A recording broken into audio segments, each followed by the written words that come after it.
Question number 1 novel number বুলি কোনবোৰ গীতক আখ্যা দিয়া হয় তলৰ অপশ্যন 4টাৰ পৰা ৰাইট আনসাৰ হ'ব অপশ্যন বি বৰগীত কুৱেশ্যন নম্বৰ 2 ভাৰতৰ পৰিকল্পনা আয়োগৰ অধ্যক্ষ কোন তলৰ অপশ্যন কেইটাৰ পৰা ৰাইট আনসাৰ হ'ব অপশ্যন ডি প্ৰধানমন্ত্ৰী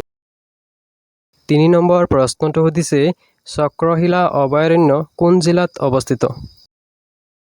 ৰাইট আনসাৰ হ'ব অপশ্যন এ কোকৰাঝাৰ চক্ৰশিলা অভয়াৰণ্য কোকৰাঝাৰ জিলাত অৱস্থিত 4 নম্বৰ প্ৰশ্নটো সুধিছে মহাত্মা গান্ধীৰ জন্মদিনৰ সৈতে 2 অক্টোবৰত কাৰ জন্মদিন পৰে অপশ্যন কেইটাৰ পৰা ৰাইট আনসাৰ হ'ব অপশ্যন এ লাল বাহাদুৰ শাস্ত্ৰী মহাত্মা গান্ধীৰ জন্মদিনৰ সৈতে 2 অক্টোবৰত লাল বাহাদুৰ শাস্ত্ৰীৰ জন্মদিন পৰে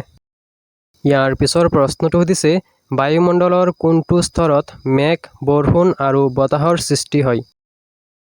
অপশ্যন কেইটাৰ পৰা ৰাইট আনসাৰ হ'ব অপশ্যন বি টপস্ফিয়াৰত মেঘ বৰষুণ আৰু বতাহৰ সৃষ্টি হয়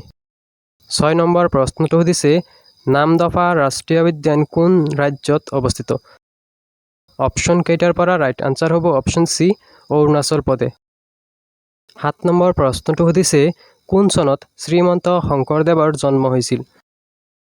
ৰাইট আনসাৰ হ'ব অপশ্যন এ 1449 চনত 1449 চনত শ্ৰীমন্ত শংকৰদেৱৰ জন্ম হৈছিল ইয়াৰ পিছৰ প্ৰশ্নটো সুধিছে অসম বিধানসভাৰ প্ৰথম অধ্যক্ষজনৰ নাম কি অসম বিধানসভাৰ প্ৰথম অধ্যক্ষজনৰ নাম কি বুলি সুধিছে ইয়াৰ ৰাইট আনসাৰ হ'ব অপশ্যন এ বাবু বসন্ত কুমাৰ দা অসম বিধানসভাৰ প্ৰথম অধ্যক্ষজনৰ নাম হৈছে বাবু বসন্ত কুমাৰ দা 9 নম্বৰ প্ৰশ্নটো সুধিছে অসমত কিমানখন তেল শোধনাগাৰ আছে তলৰ অপশ্যন কেইটাৰ পৰা ৰাইট আনসাৰ হ'ব অপশ্যন বি 4খন অসমত 4খন তেল শোধনাগাৰ আছে 10 নম্বৰ প্ৰশ্নটো সুধিছে প্ৰথম অসমীয়া মহিলা আলোচনীখনৰ নাম কি ইয়াৰ ৰাইট আনসাৰ হ'ব অপশ্যন বি গড় জেউতি প্ৰথম অসমীয়া মহিলা আলোচনীখনৰ নাম হৈছে গড় জেউতি এইখন 1927 চনত প্ৰকাশিত হৈছিল 11 নম্বৰ প্ৰশ্নটো সুধিছে কোন চনত এলাহাবাদ চুক্তি স্বাক্ষৰিত হৈছিল তলত দিয়া এই অপশ্যন 4টাৰ পৰা ৰাইট আনসাৰ হ'ব অপশ্যন সি 1765 চনত 1765 চনত এলাহাবাদ চুক্তি স্বাক্ষৰিত হৈছিল ইয়াৰ পিছৰ প্ৰশ্নটো সুধিছে বৰ্দিনাথ কোনখন নদীৰ পাৰত অৱস্থিত অপশ্যন 4টাৰ পৰা ৰাইট আনসাৰ হ'ব অপশ্যন সি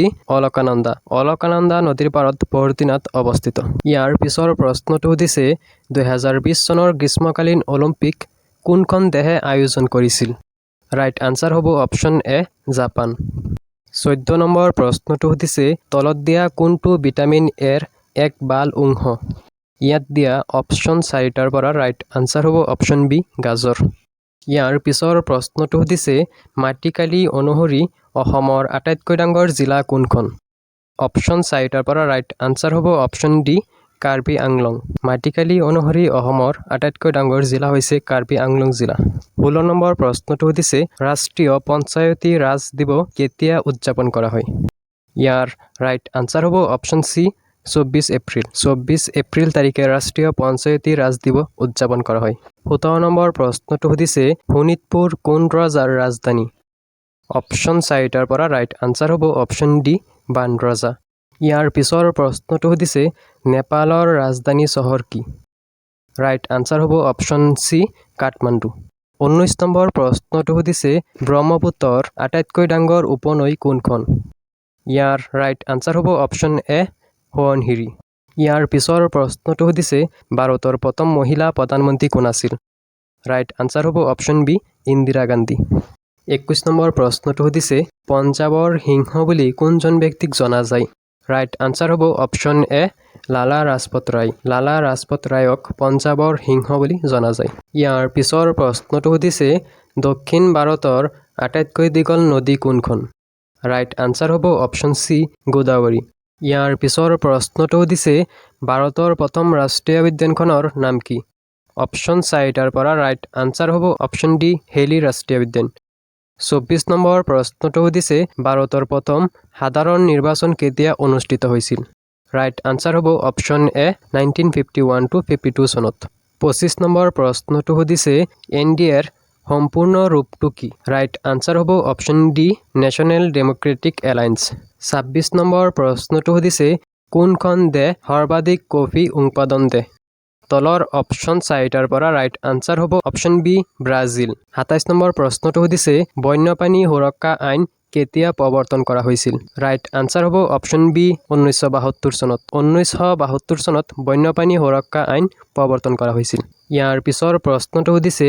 আটাইতকৈ পাতল গেছ কি? তলৰ অপশ্যন 4টাৰ পৰা ৰাইট আনচাৰ হ'ব অপশ্যন ডি হাইড্ৰজেন। আটাইতকৈ পাতল গেছ হৈছে হাইড্ৰজেন। ইয়াৰ পিছৰ প্ৰশ্নটো সুধিছে অসমৰ প্ৰথম চাহ বাগিচাখনৰ নাম কি? ৰাইট আনচাৰ হ'ব অপশ্যন ডি চাবুৱা চাহ বাগিচা। আৰু আজিৰ লাষ্ট কুৱেশ্যনটো হৈছে লতা মংগেশকাৰক কিমান চনত ভাৰত ৰত্ন সন্মান প্ৰদান কৰা হয়? ৰাইট আনচাৰ হ'ব অপশ্যন এ 2001 চনত। 2001 চনত লতা মংগেশকাৰক ভাৰত ৰত্ন সন্মান প্ৰদান কৰা হয়।